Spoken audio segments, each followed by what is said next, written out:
Hey folks, welcome back to Gaming Garbage, where we take a look at games, chat about the gaming news in the industry, and of course, stream for fun. This is kind of like a state of gaming, and this is kind of looking into the future. It's kind of like a what if. But my question is, what if gaming from here on out becomes really less relevant? I'm not talking about less accounts. I'm not talking really about, um, you know, less societal influence or culture influence or anything like that. But I'm just talking about people kind of stepping away. And because of inflation, there also won't be less revenue either, probably overall, as inflation continues to go up around the world. Because I don't think the governments are ever going to fix that. But we're going to go through, a lot of stuff pretty quickly. So strap in. And yeah, this is kind of a different one, but it's gotten me thinking lately as I'm seeing things kind of around where I live and talking with friends and some of you guys that I've actually met through my YouTube channel. Um, and yeah, the thing that I'm seeing is like more people are just quitting video games or really taking a step back. And I don't mean just like taking a break. And no, these people, like most people that I know, they don't have YouTube channels. I'm talking about just people actually stepping back from video games and wanting to engage with the real world, with real people, with know who's genuine.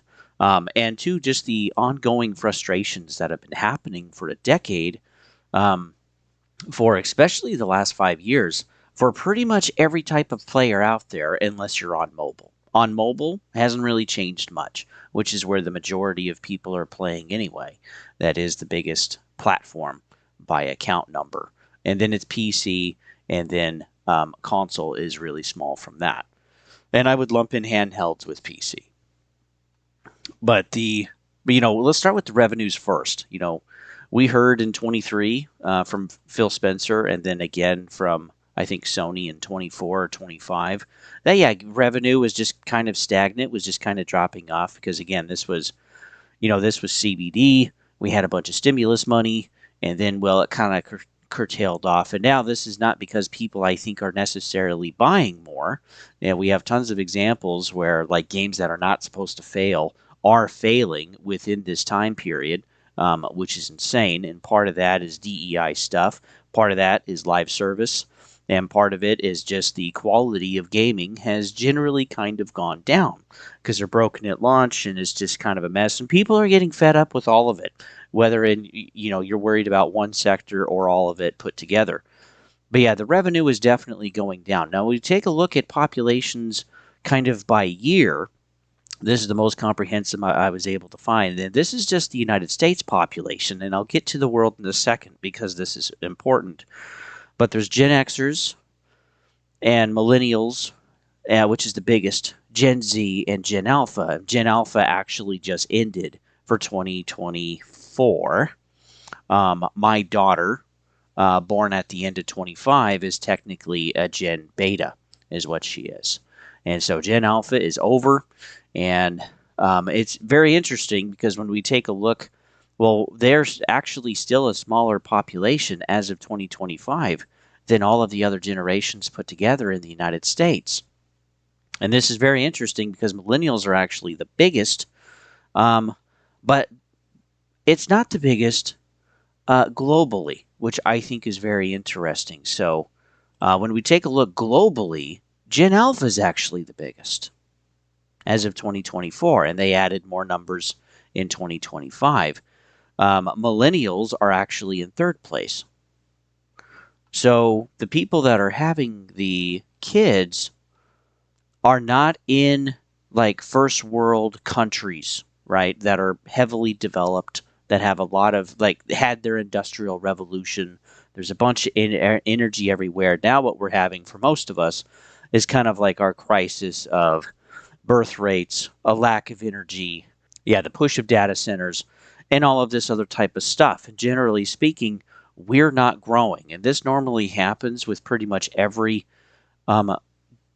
generation or culture in history, is that once they become more focused about entertainment and fun and less about relationships, the deterioration happens and you actually have the basically the group or the place die out ultimately, and then it grows up somewhere else. And we can actually see that happening right here.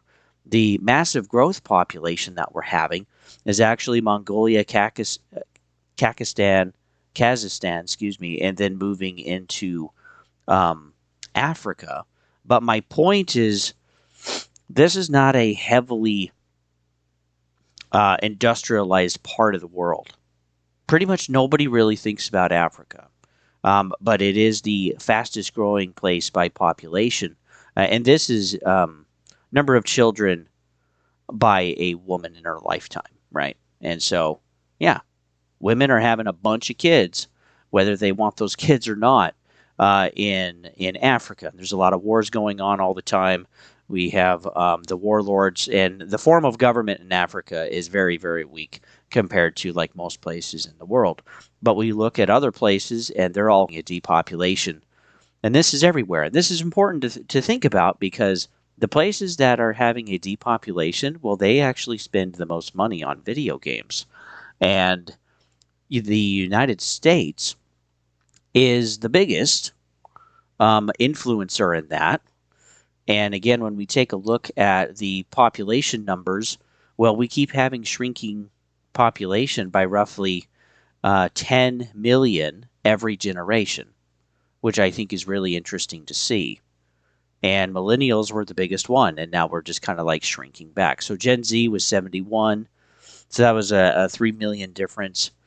And then Alpha is only 51. That's a 20 million difference from the previous gen. And again, it's over. Like there are no more alphas. It's beta now, and I think betas will even be smaller than alpha. And so, who's going to be buying the games? And I'm not saying the United States is the only one. Of course, they're not, but they are the biggest contributor and influencer for the video games industry. Just look at all of the DEI stuff and the games that are failing on that side versus the Eastern studios that are actually giving games that people want to play and are exploding in huge popularity. Okay, like Black Myth Wukong, that was basically a place where they sold in China, and that's where most of the copies were sold. I think it was over 75% were sold in China. So they sold a ton. And while some of these places in the world are huge, or have pretty big populations, like hundreds of millions or even like a billion people, like India. India is, I think, actually the biggest country at like 1.2, 1.3 billion. It's really, really big, but again, they do have inflation problems. Inflation is just kind of killing all of the modern countries. Who's going to be buying? And again, when I get back to I'll leave this up while I'm talking, but I kind of get back to my example of people quitting gaming. Um, Even PC players, some of the PC players I know, they don't play as much or they're not as excited as much, or they're switching from console over to PC, or they're just tired of the game quality. They're tired of the same games being made over and over again, the same stories, the same narratives, the same protagonists. They're tired too of the cost. I mean, we're looking at um, like $1,300 to $1,700 for an 5080 GPU, which is crazy. We're looking at $650 for the base PlayStation 5 and Series X consoles, and we're looking at now $500 for the Switch 2. We're looking at controllers now at $100, whether it's the Steam controller or whether it's the Switch 2 Joy-Cons. And then the PlayStation DualSense, the base model, isn't that far away. I think it's $85. It's the gaming services are going up. Pretty much every game now is $70, but they want more than that, of course, which is why they've been pushing live service for so long. And it's just this ongoing thing of more and more money for really less value, right? And in some cases too, less quality. The games are buggy. The game doesn't work. I remember like Suicide Squad killed the Justice League. You could just boot up the game for early access, and you would instantly beat the game. Right, that was another bug that with Star Wars Outlaws, the that game, you had a progression bug several hours into the game for PlayStation 5, and so Ubisoft said, "Well, you just have to start over." And a lot of people were like, "No, I'm not going to be doing that." And Star Wars Outlaws now has a free demo for everybody to actually play on every platform. But again, I don't think it's going to help them in any sales. It used to not be very difficult for games to get to 10 million sales, and now we're having most games struggling to get to 5. And again, I want people to think about that. There's maybe more revenue overall, but there's less buying of units. And so again, the sales are not necessarily there. We've had a ton of studio closures and cancellations and also and layoffs since October of 2022. Started with quality assurance teams, and then it actually moved into canceled games or layoffs at studios, and then like big games being canceled or multiple games being canceled, and then studio closures on top of that. And I think kind of the biggest example for most of us is Sony PlayStation, where, yeah, they've basically canceled or will have 12 live service failures, which is nuts. And they still have more coming, like Fair Games and Project Gummy Bears. But Marathon hasn't worked. Concord didn't work. They've canceled the Twisted Metal and The Last of Us Online, and they canceled the God of War live service, thank goodness. But it's like they've canceled all of these games, and then in turn, they've closed quite a few studios in the last 5 or 6 years. And Xbox has done it too. Good grief. We had Redfall, we had Contraband, we had Project Blackbird and the Perfect Dark reboot, and Everwild. I mean, these aren't all live service games, but again, the cancellations are kind of insane in the layoffs that we've had. And while we're all focusing around the globe with AI and stuff, which a lot of us do not want, um, kind of just talking with my friends around the world. Some of you are in the UK, some of you are in Australia, and a lot of you are in the United States. But even just around my town, I see kids walking outside after school, getting soda pop or getting whatever, or like riding their bikes or their scooters or their skateboards. And again, I haven't seen that since like before COVID. It's like people are actually getting outside again. People are getting away from the screens. And what's really cool is I see families out there again, riding their bikes, walking to the ice cream shop, whatever, and kind of living a more leisure life. I see more people actually sitting outside their homes, just kind of hanging by themselves or hanging with other people. And again, you didn't really see that, you know, from COVID on.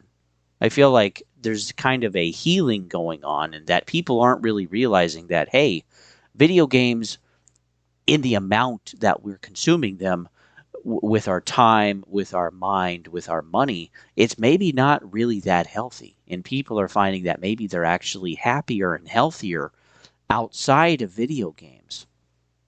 And as we have shrinking population, where most buy for the games industry, and while we're having that population too choosing to be outside more, and again, this is what people are seeing not just here in the United States, but Australia and the UK as well. They're like, yeah, I see more people outside. I see more people trying to be social and personal with people, finding something that's real, finding something that's genuine.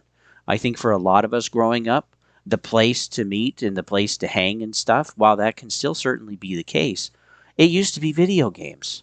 But like, there's been so many issues and problems, um, whether for one thing for some of us or all of it for some of us.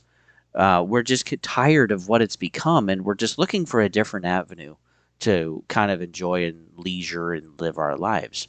I hear too, more of my friends, they're working out. They're putting away the console. They're stepping away from PC. The focus too with gaming is all about speculation and how frustrated we are with the YouTube channels about gaming. And the gaming news, again, is kind of more speculation a lot of the time, or how bad things are getting, than actually talking about the video games themselves. And when we do talk about video games, it's only about the ones that are blowing up and horrible, that are either like, plants, government funded, or live service games. But like, I don't really see too many people talking about Subnautica. Even though it sold 2 million copies in early access, there's not a lot of people talking about it. It's the same with Forza 6. Xbox channels are talking about it a lot, but again, just people about video games aren't really talking a lot about Forza 6. It was the same with Pragmata. That had to be a whole controversy for that to actually get into the news. All of the big games for Nintendo, nobody's really talking about them. The big games for, again, Soros, like for PlayStation that we just had, well, we're roughly estimated that it's 300 or 500,000 copies, and they need roughly a million to actually break even. And the budgets are having to shrink, and they're not shrinking enough for most. They're still going broke. So, yeah, I think we are on this verge of a shift by 2030s, or maybe even by the end of the decade, where people are just going to pull back. They're going to focus on what really matters. And I encourage you guys to do the same. If you're frustrated, if you're angry, if you're just sitting in front of the screen and being like, I don't know what to do, I'm not excited anymore, it's okay to step away. Okay? It's okay to step away. It's okay to be more personal. Because everyone that I'm talking to, including myself, I've even finding this in myself, video games aren't as fun as they used to be, and I would rather have personal relationship with people outside of the screen. And if I have to do it through the screen, like chatting with one of my buddies in the UK, well, we talked for 3 hours over chat, and both of us weren't playing a game. We were just talking, and we were at the home screen for our consoles.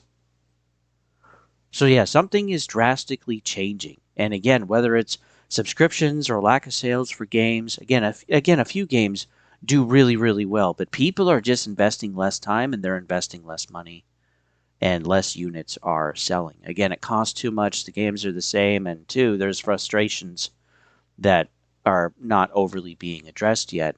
And then big companies like Warner Brothers, EA, and Ubisoft, they all have to be supported by other companies or have to be sold, when that never would have been the case 10 years ago. And the fact that Warner Brothers could not even sell their gaming division to anybody is pretty bad. And so they have to sell the whole company. that's that's horrible. The fact that Ubisoft has to keep getting cash injections from Tencent to stay afloat, that's bad. The fact that Bungie had to be bought by somebody in order to stay alive, Xbox said no, PlayStation said yes, and that is a massive detriment, almost a $1 billion detriment now, with Sony overpaying roughly $765 million so far for Marathon and Destiny 2. And then, two, there's tons of cancellations out there as well.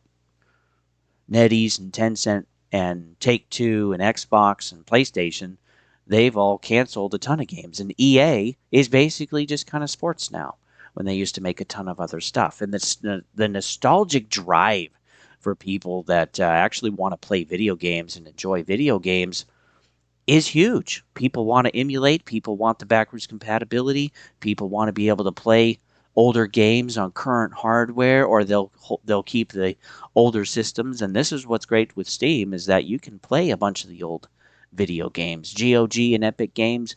With all three of those put together, you can play a ton of old retro games. You can play a ton of older games that are 20 years or more old, and everything up to current date. And yeah, I think the shift is changing, and I think the companies that are shifting away from exclusivity and more about access, I think are going to be successful, and the companies that are just focusing more on exclusivity, I think it's going to be painful. Because again, the generations that really are going to play video games are smaller in the places where the most money is. And then inflation is a major concern. And then the frustrations of the games are there for everybody. We all have something basically to complain about. And there's still some great games out there, but there's also a lot of noise too. But yeah, I do think it's interesting, again, with YouTube channels, is that they don't really talk about the games. They talk more about the speculation. They talk more about why they're frustrated. They talk about more of the bad news with these publishers and with these studios. And that's what people are choosing to watch. So it's not just the creators, it's the watchers too. And yeah, we might have a pretty big shift. It'll kind of happen in slow motion, but I think a lot of people are going to be talking about this in a couple of years, in 2028. And then by 2030, I think it'll be pretty easy for everybody to see. So with that, folks, thanks for tuning in. Go touch grass. It's good and it's healthy out there. Invest in people, whether it's friends, whether it's relationships. And again, People definitely want relationship. They definitely want to feel connected. And we used to do that through video games. But now at this point, get to know who your neighbors are. Okay?